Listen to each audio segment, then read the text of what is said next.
These pumpkin seeds don't look very special, but they are the beginnings of a super-sized pumpkin. The seeds are germinated and begin their plant life in a pot like many other kinds of plants.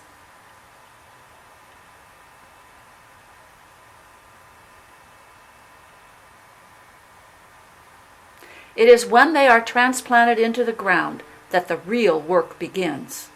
Watering is essential to the growth, and a small shelter for protection from sun and storms can also benefit the plant, because these plants get big fast.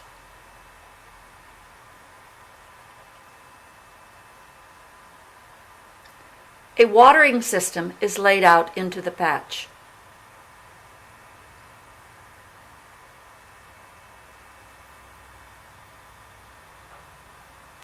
Feeder lines of soaker hoses are threaded through the plant as it grows, and stretched beyond as well, anticipating the future growth. The water system has meters to measure the volume and timers set up to water the plants. A fertilizing feed system is integrated into the water flow as well. Note the trenches here. The side vines are buried in the trenches as they grow out.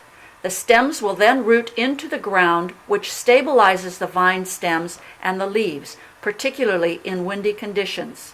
The leaves are tended with care, especially from pests, as leaves are the main source of food that will be directed into the growth of the pumpkin.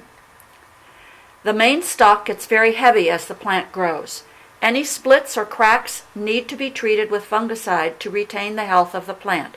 You want to get a forest of stalks and leaves. The great day arrives. Bob and Joe are ready to pollinate the flowers.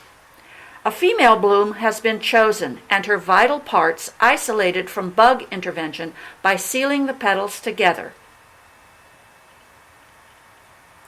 Then the chosen male blossom had been picked very early in the morning and moved to a safe environment to open. Its petals are then removed and the pollen-laden stamen brushed down into the female flower.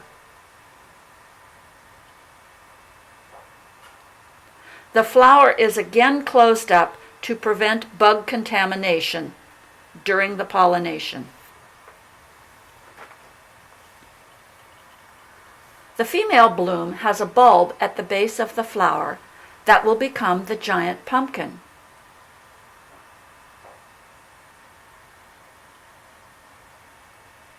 Once it starts growing into a pumpkin-sized shape, proper bedding is laid down to accommodate the growth and the weight of the pumpkin.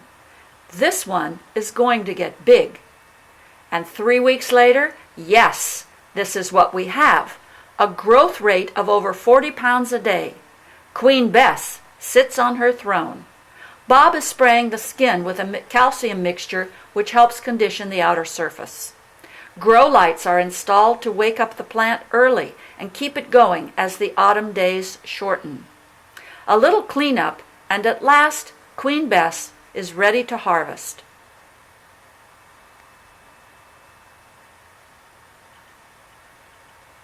It's time then for the pumpkin cutting party.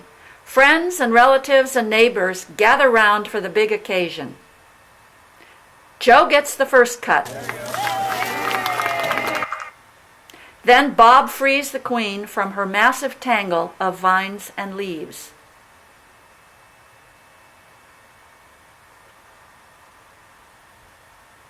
A special harness attached to a bobcat tractor will do the lifting. The straps are fitted carefully around Queen Bess and secured.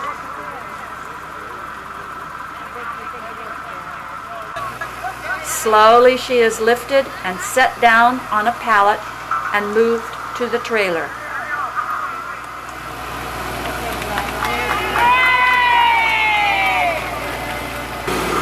The pallet and the trailer had to be oversized for this big queen.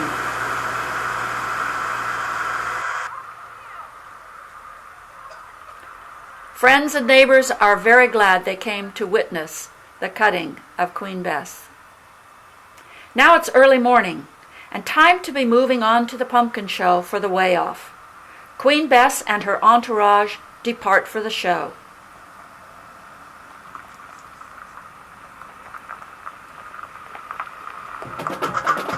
Circleville hosted the 103rd Pumpkin Show in 2009, with parades and beauty queens and plenty of music too.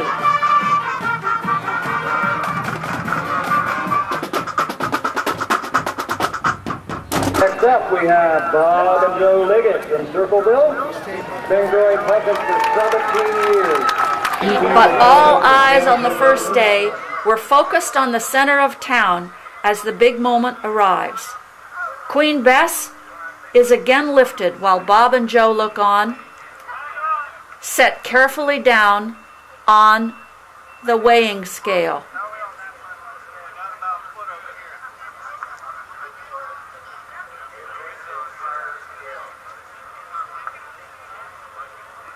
Bob and Joe are full of anxiety. What will it weigh? The crowd waits. Anticipation grows. Wow, 1,636 pounds. A new Circleville record, and Bob's biggest ever.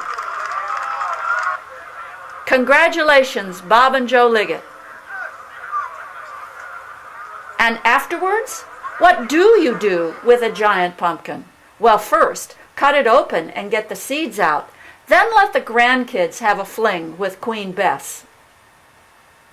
After all, she has plenty to smile about.